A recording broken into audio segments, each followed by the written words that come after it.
Hello and welcome to the Next Level Confident podcast. Today on the show, I have with me Janelle Lynnae. Janelle Lynnae, how are you feeling today? Oh my gosh, so great. Thank you so much for having me on the show. It's so great to be here. Okay, just joking. I'm the only one on here.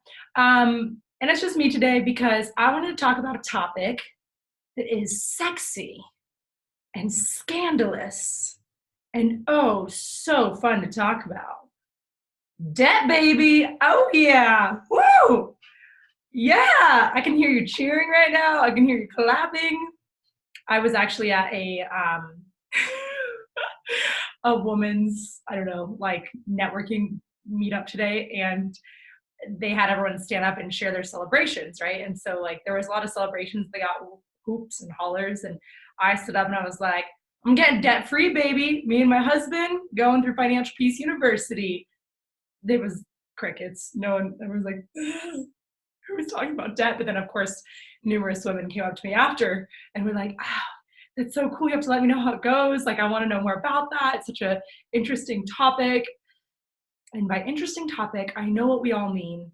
It's a scary topic to talk about, debt. No one really talks about it. In fact, I've never even talked about it openly. And recently, Frankie and I were just like, why don't people talk about this more openly? If you've never heard of Financial Peace University, it's by this guy named Dave Ramsey. He's kind of a big deal in the personal development world. And I think just like in general, he helps a lot of people get out of their debt, save for the future, et cetera, et cetera. He's like a big financial guru. So yeah, today I want to do a short, sweet, beautiful episode about the thing that we all want to talk about, but we all are too afraid to talk about. And that is what the Next Level Confident podcast is all about.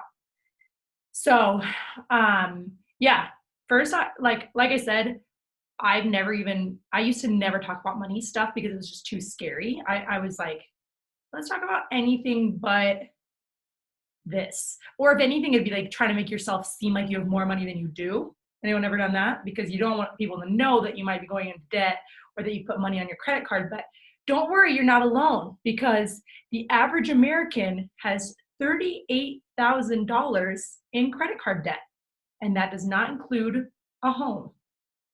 $38,000 on credit cards. I think the other stat, which I did not write down, is the average American owns at least 5 credit cards, which makes sense because most people cannot put $38,000 on one credit card. You usually have to buy numerous credit cards to space that out. The other big topic, of course, is student loans and car loans. Those are kind of the big major debts other than your home.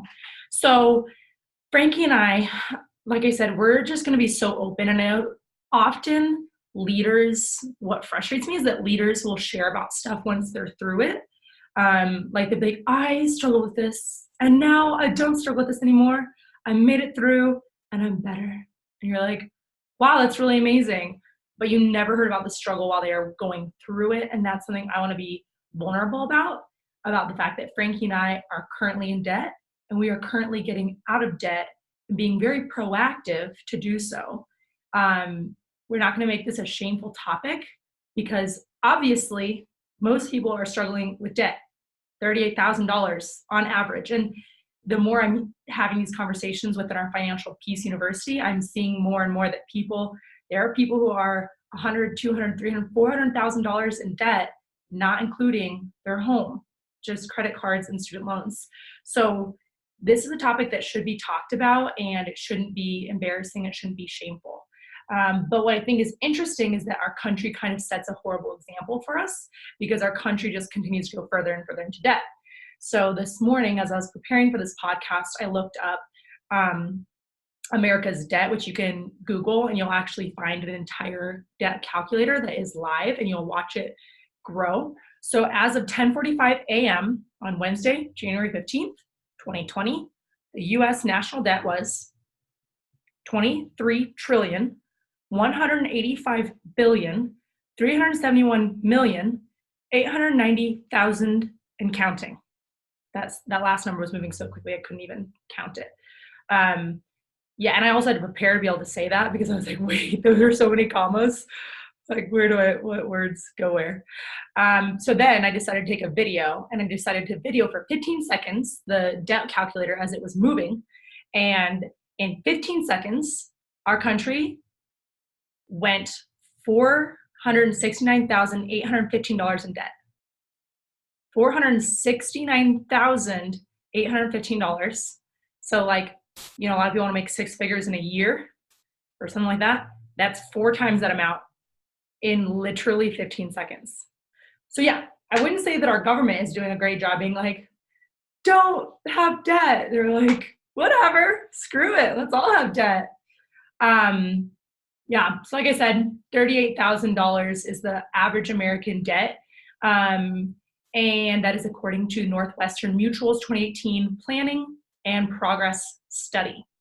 So I think that like one of the big problems with credit cards in general, and I'm learning more and more about this, is that it's so easy just to swipe it, right? Like you have this piece of plastic, and there's something Dave Ramsey said in a video Frankie and I watched the other night. It was like, when you have cash, like back in the day, people used cash or they like bartered things, right?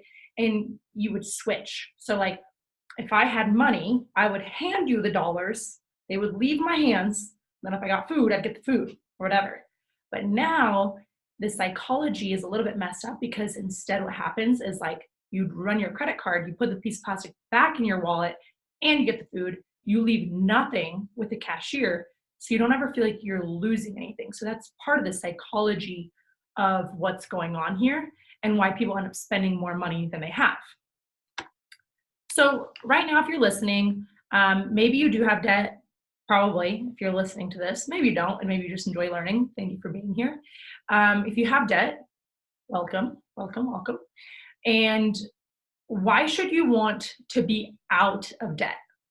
I think that's like the major question. As I got onto this, I'm like, well, if America doesn't care, like as a government, we don't care, and our debt just keeps growing, I just feel like maybe sometimes you might think, why does it matter if I put so many things on credit cards? And especially if you're, in your 20s and you're listening to this, especially if you're like, you don't have kids or anything yet, I think it's even harder, right? Once you have a kid, you might start to think, oh gosh, college, even if they're a brand new baby, you're starting to think about their college. But if you don't have children yet, sometimes you don't even think about how these finances might affect your child, because like children aren't even on your radar, which is fair. And as a caveat, children are not on our radar either.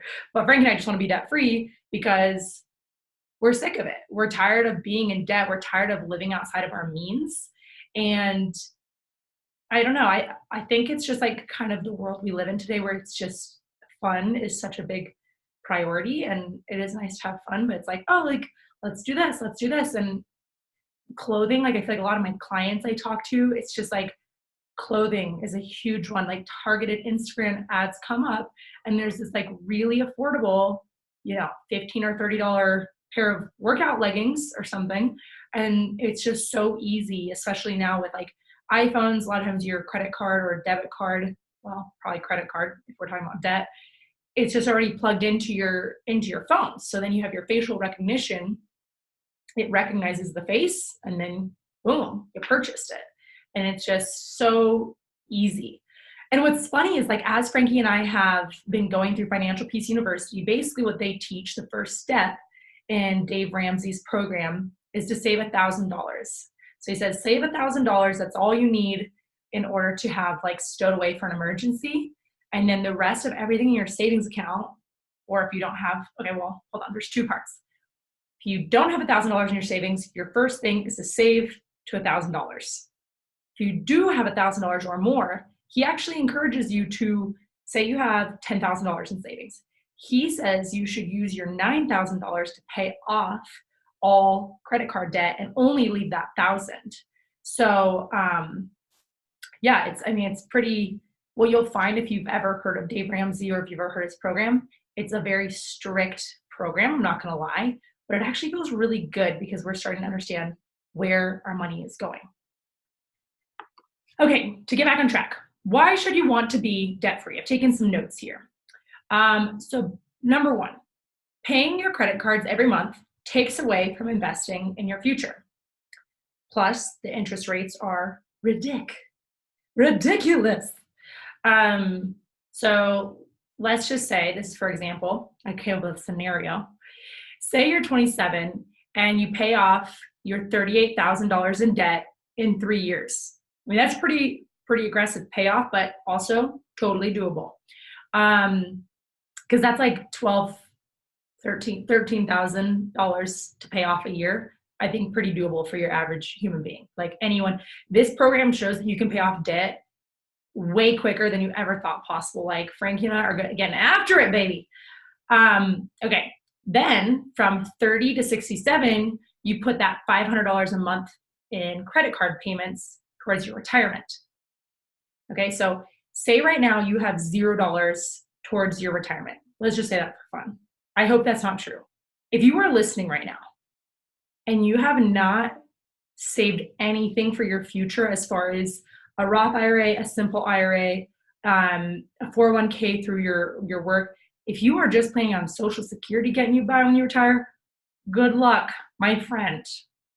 Good luck to you. So yeah, that being said, I have an Edward Jones advisor. And so I have a IRA set up with my Edward Jones advisor. So this is not an ad for Edward Jones. You can figure it out by yourself, but that's what I did. If you want an intro to my person, I can totally introduce you. That being said, you should be saving for your future right now. But often people can't save for their future right now because they're paying so much towards this debt, right? So back to my scenario. You pay off your debt in 3 years. Then from 30 to 67, you put the $500 payments that you were putting towards your credit card, and now you're putting them towards retirement. And let's just say it gives you a 10% return over those 37 years.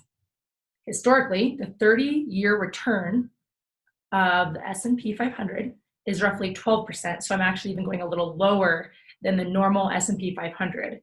And as a caveat, if you want to figure out this calculator for yourself, you can go on Dave Ramsey's website and actually lots of other websites, and you can plug in like how much investment you have now, or if you have zero right now, how much you're going to start giving, and like start giving something today, no matter what, unless you're paying off debt, in which case they say aggressively pay off your debt and then you can start investing for your future. So I'm sorry, I'm a little ADD here. But 37 years, $500 a month. When you retire at the age of 67, you would retire with $2,329,914 just from starting at the age of 30. So like start investing some money today so you can be a millionaire when you're 67. Duh.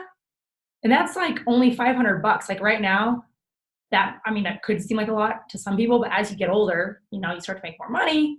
$500 a month, especially when you aren't paying for any credit cards. Like if you have paid for everything, you can pay your $500 easily towards your future. So that is the number one reason why you should want to be debt-free, is so that you can be a millionaire by the time that you are ready to retire, maybe even earlier if you want. And like I said, that doesn't even include your Social Security, so you would actually have more than $2 million. Okay, number 2, reduce stress. We all know that debt causes stress to some degree. Student loans, I know, like I personally don't have student loans, and neither does Frankie. We paid ours off. So that is that's definitely a whole other ball game. What was I going to say in regards to that? But it's still doable to pay over your monthly payment, so that way you pay quicker. I'll give some ideas for that in a moment. Number 3, reduce the number of bills you pay. Just efficient. If you own 5 credit cards and you're having to pay $100 to each one each month, that's inefficient. Even if you have them up on auto pay, whatever, no need. Number 4, own your assets. So both Rachel, like when I went to the Rachel Hollis conference a couple months ago, she said, I move at the speed of cash. And that one hit home for me because sometimes I've been like, well, I'll be fine. There's an abundance of money. And I do believe that there is an abundance. But sometimes I've had such an abundance mindset when it comes to money that I ended up putting more on a credit card, thinking I would get money back quicker, et cetera, living outside my means. And I love that she said, I move at the speed of cash. And that's what Dave Ramsey says too. So she might have stolen it from him or him from her. Huh? No, I'm just joking. Probably not that way. I move at the speed of cash. So, I mean, really and truly what Dave Ramsey is talking about is literally even like buying your cars in cash, buying like anything. If you want something, you save for it and then you buy it. Or I don't know. And you guys, to be honest, I'm only 2 weeks into this Financial Peace University thing. So I am not a financial guru. I am just sharing my experience and how passionate I am about just letting people know and starting the conversation about how to get out of debt. That's all it is. I want to empower you to know that you can do this no matter where you're at, no matter how much debt you have. Yeah, not a guru, just here to encourage you. And then the last reason, there's probably 1,000 more, but the last on my list is credit cards can encourage you to spend more than you can afford, like we've already talked about. So what Financial Peace University has you do, week number 2, which Frankie and I just did, is cut up your credit cards. Literally. Scissors on the credit cards. Chop, chop. Snip, snip. It was kind of crazy feeling my Chase one, my Sapphire, whatever. It's like such a nice titanium feeling. It's like such a heavy, hefty card. I love the feeling of it. Cutting through that sucker, gosh. We had those Cutco knives, luckily. Gosh, I don't know if a regular, you might want to invest in a Cutco knife before you go through this program so you can actually get through your titanium credit cards. Anyway, I digress. So the things that we're doing right now, basically for Frankie and I, we're both very much in sales. So our income can fluctuate a lot. And what we're doing is we're creating a base pay across our incomes that will cover all of our normal stuff. That way, all of our extra sales can go directly towards our debt. So we are paying it off very aggressively. On top of that, some of the other things they encourage is getting a side hustle, selling a lot of things in your home. Like people who are really serious about this thing, they are literally selling their furniture. We watched a video the other day. They were selling their furniture. I mean, that's intense. Dave Ramsey talks about being intense like a gazelle intensity. He's like, there's this psychological thing called the snowball effect. So once you start paying off your debt, he encourages you to pay off your smallest credit card or your smallest debt first, and then your next smallest, and then the next, and you leave the biggest for last. So that way you get like a little win, a little win, a little win, a little win, and then you keep getting more and more wins, and you get this momentum. And like people who have done this Financial Peace University thing have paid off literally like $200,000 or $300,000 of debt within 3 or 4 years, which is crazy. But when you have gazelle intensity, you can do anything. So yeah. Here are 3 fun, interesting facts that Frankie and I have learned since starting Financial Peace University. Number 1, FICO score. I have always wanted to have a really awesome FICO score. I was like, duh, I want a good FICO score. What am I, not an American? I am definitely getting a good FICO score. And it turns out, as Dave Ramsey explains it, and it'd be interesting for you guys to Google this and find it, he actually explains how the FICO score is total BS. Who knew? That basically it's like the bank's way of getting you to get yourself into credit and then pay off the credit and then get yourself into more credit and pay off credit. And there are people who are like crazy in debt but have awesome FICO scores because they keep getting into debt and then like paying it back little by little by little, because at least you're paying your bare minimum payment or whatever. I never thought of it like that. It's kind of crazy when you realize the systems that are set in place by, Big Brother or whoever you want to call it, that are like, you've always believed in it because that's just the way it is. That's just the way it is. Things will never be the same. Crushed it. No, but yeah, he basically is like, you don't need a FICO score. And he explains why. I'm not going to try to explain it, but start to plant that little seed in your brain. FICO score being something that was literally just taught to us so that they can make us put more money on a credit card. Okay, number 2, fun fact. This is like actually a series of fun facts about millionaires, okay? 79% of millionaires did not receive any money from inheritance. That's so good to know.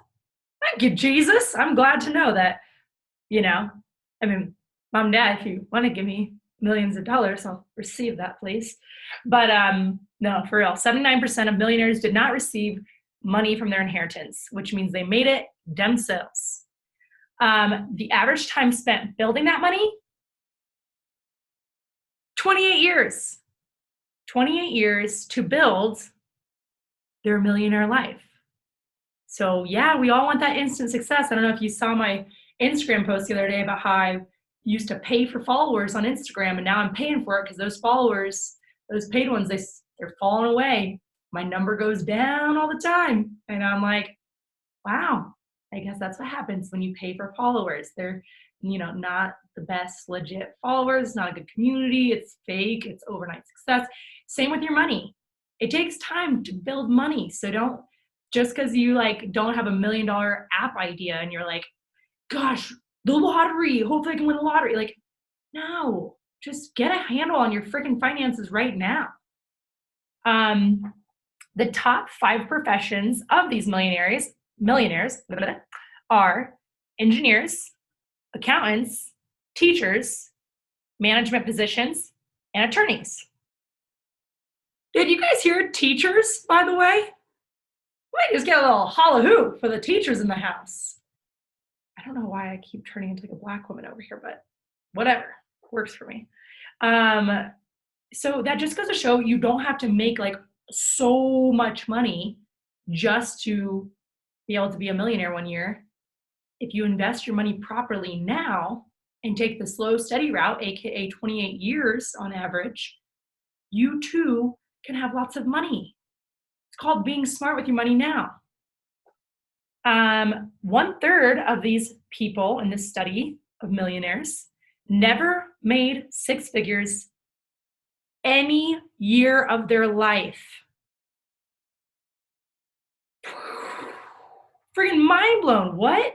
They never made 6 figures any year of their life, which makes sense because most teachers don't make 6 figures. So this just goes to show you do not need to be making crazy amounts of money to A, pay off debt, or B, accumulate wealth over time. Lastly, 8 out of 10 millionaires invest in their company's 401k.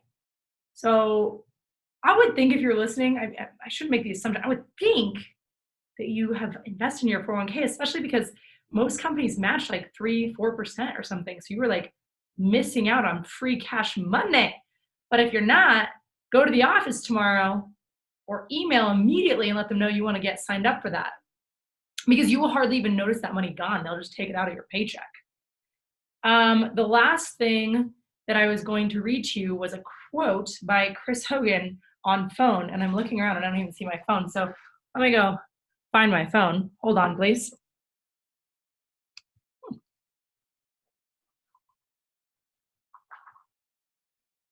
I found it. It was in my pocket the whole time.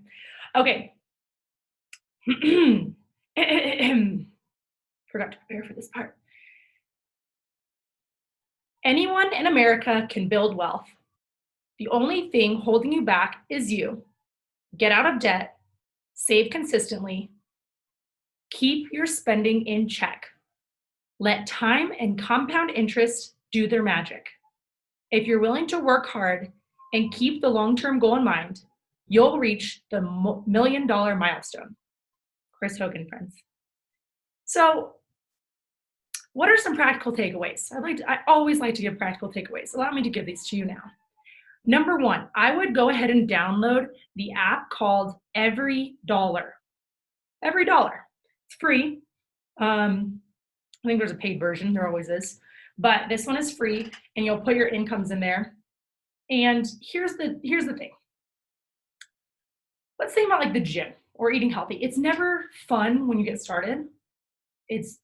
There's a verse that actually Dave Ramsey shares in the program. It's no discipline is fun at the time, but gosh, I wish I knew that verse by heart. My dad would know it by heart.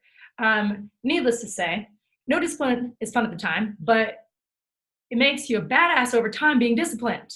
I think that's what the Bible says, basically. JK. Um, so just know that when you first get started on this, I would highly recommend, if you are in debt and you're trying to get out, really and truly don't try to do this alone.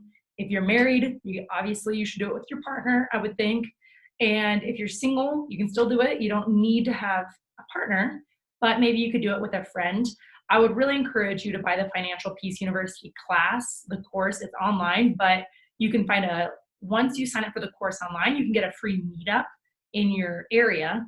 There was like hundreds in the Denver area. So every Monday we go to our meetup, and it's just helpful, like, because it holds us accountable to doing the course online. So for example, we know our courses or our classes on Monday. So on Sundays, we'll watch the videos and we'll like do the tasks that you're supposed to do to prepare for Monday. But if we didn't have that in-meeting person on Monday, we might end up not wanting to do that on Sunday night because ice cream and chilling. Am I right? So yeah, I would say that would be my number one piece of advice, because if you really want to get out of debt, you just, I don't know. I feel like you need direction, because if you're still in debt, I'll just say, Frank and I for the longest time would be like, we're going to get out of debt. We're going to be out of debt. We're going to be out of debt. We would talk a really big talk about it, but unfortunately, we're not doing the action steps necessary in order to actually be debt free. So this is our way of being like, okay, you know what? We tried to do it our way. We tried to do it alone. We tried our like little half, no, I try not to cuss, the half butt attempt. We tried that and it didn't work. So now we're going the intense way, and we are so excited because we're really getting a handle on our finances, and it feels so good. So you can download that app, play around with it. But right now what we're doing, literally, we got rid of all our credit cards, right? So we have one, well, there's my business debit card. We have one debit card that we are using for our household. And every time we run that card, we immediately plug it into this app and we put it into a certain category. So we know where our money is going. And it's crazy when you start to see how much, and like now I'm checking out. Before, because we had like 5 different accounts, I wouldn't even really necessarily check all. It's like, you know, you might have something pulling out of one account and then auto withdraft out of a different account. When you get rid of all those, then you start to notice what actually is coming out. And we're catching, like, we had this weird $40 charge from PayPal. And I was like, what is this? And he's like, I've never even heard of that. So we think it's a fraudulent account. So we're calling the bank to get that money back. Before, we seriously would not have maybe even noticed that random $40 go missing out of the account, because like we were so just not paying attention. So we're so pumped to be paying attention to our money. I think that's where it really starts. So I'm just going to keep being open and honest about our journey of getting debt free. And I want to encourage you to think about it, to get started on it, to do something about it, instead of just assuming that you have to be in this type of debt for years and years and years and years. There's a way to get debt-free quicker than you think. There is gazelle intensity involved, and it's worth it because it feels good. It feels good to know where your finances are. It feels good to have a true budget. It feels good to actually stick to a budget instead of just making it and then not doing it. So in closing, I had a few people on Instagram reach out about financial things that they wanted me to talk about. So I'm going to pull that up. So what I asked was, what are some of your biggest fears around money? I had one response from a gal, Hannah, and she said, not having enough. Not having enough. Yeah, I think a lot of us feel like we're not having enough. To that, I would say a few things. One, mindset. One of my favorite books on money mindset is Think and Grow Rich, and another one is You Are Badass at Making Money.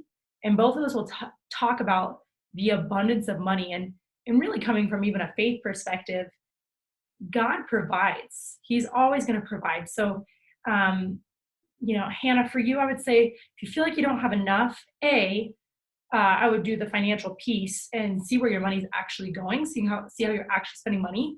And then if you really do have a great handle on your finances and you're doing a great job like budgeting and all this stuff, but you're still cutting short, then it's a self-worth conversation of saying, what am I worth? Like, why am I working this job that's not paying me enough? It might be your dream job, but if it's not able to pay even like a medium comfortable lifestyle, then you might need a different job. You might need to ask for a raise. You might need, I suppose, if you love your job, you could do something on the side that would help you make money as well. But just know there is an abundance, even though it might feel like you don't have enough. There isn't enough. There is enough. And so it's a two-part thing. One, abundance mindset. Two, know where your money is going. Make sure your budget is on point. The next one is from Athena, the realness of student loans. I think we've already talked about that. Once again, for anyone who has student loans, I'm not a financial guru, so I'm not going to sit here and tell you how to pay off your student loans. I didn't have that many. I was really blessed. I paid those off within 2 years. I did pay like 5 or 6 times the payment each month. But I would say go through Financial Peace University if you're serious about getting rid of your student loans a lot quicker than they're saying you should. And obviously, as everyone knows, pay above the minimum. Start selling stuff. I think I said that earlier, like sell stuff in your home that you're not using. So that way you can put all of that towards the debt.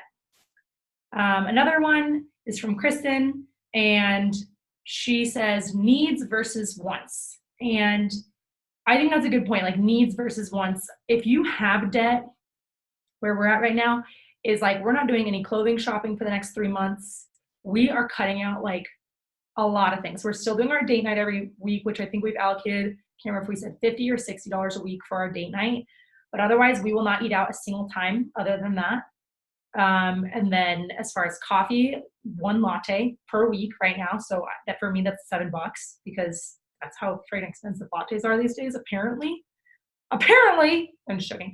So yeah, I have $7 a week. Frankie does too. He buys black coffees. He's way lucky because he could buy 2 or 3 black coffees, whereas I hate black coffee. So I would want to buy my almond milk latte with 2 pumps of caramel or hazelnut. And so I probably only get 1 like latte out a week. So I think it's just, if you have debt, once again, I really think you should go through this program. If you have an amount of debt that you haven't been actually paying off, I know I've said that a lot of times, but I would really recommend Financial Peace because we're friggin' on fire right now for paying off our debt. And we've never been on fire like this before. And it is getting us gazelle intensity. So needs versus wants. If you're living outside your life, then there's probably too many wants that are happening. And what Frankie and I are excited about is when we pay off our debt and we are debt-free and then living within our means, then we'll feel more freedom because we'll actually be budgeting for vacations and we'll be budgeting for, eating out more. So of course, at some point we're going to eat out more. At some point we're going to have more lattes, but it's going to take time, and we want to go really strict first before we start to allow ourselves to have more of that freedom because all of our excess cash is going towards debt right now. So I hope that answered the question of needs versus wants.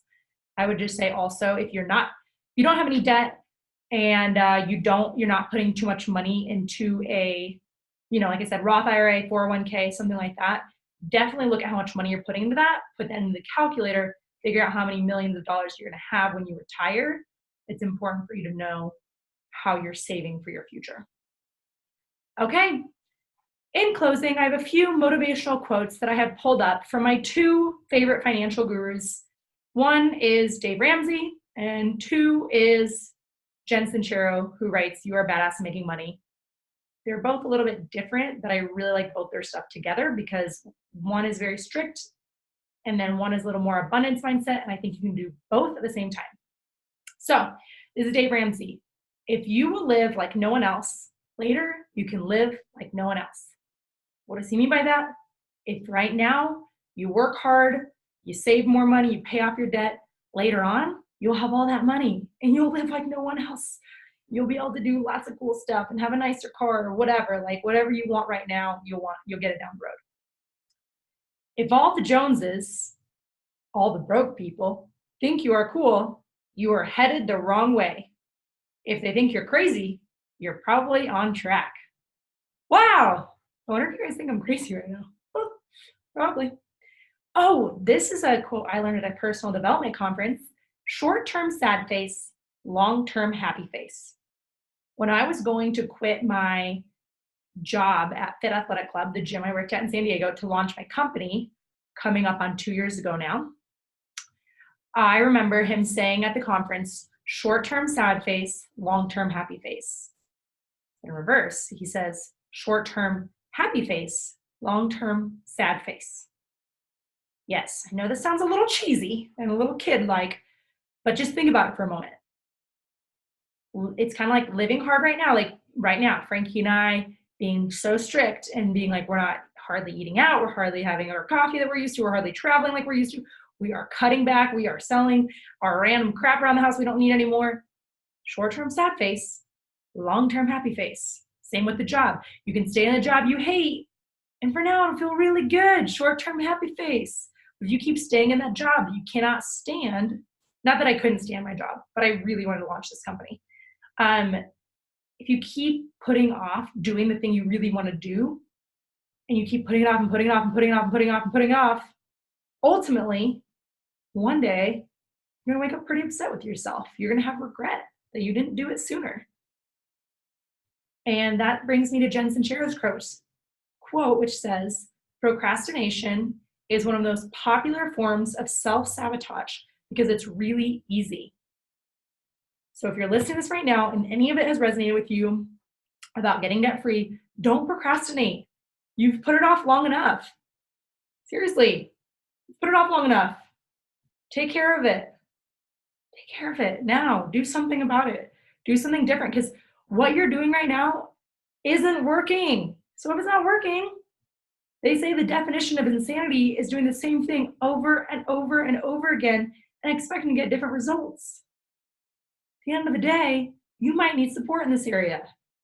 And I'm not even talking about myself, because I'm not a financial guru, nor a financial coach, nor a financial nothing.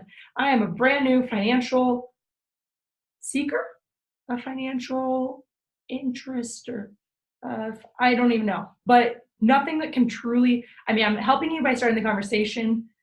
I will help you in any way I can. But do not take any of this advice, take it to a lawyer or anything, because I'm not liable for your finances or something. I don't know what I'm supposed to say there. Okay, so procrastination is one of the most popular forms of self-sabotage because it's really easy. Do not procrastinate. Whatever it is, do not procrastinate. I know it all sucks. I know creating a budget sucks, and actually sticking to it sucks, and getting financial help sucks. Talking about money sucks. And me 6 months ago, I would have never talked about any of this on a podcast. But here I am. New year, new me. Just joking. But really, it really is cool to have this conversation. Thank you for listening. I hope this has been some good nuggets for you. Please reach out if you have questions. And I hope this is valuable. Love you guys. Talk to you soon.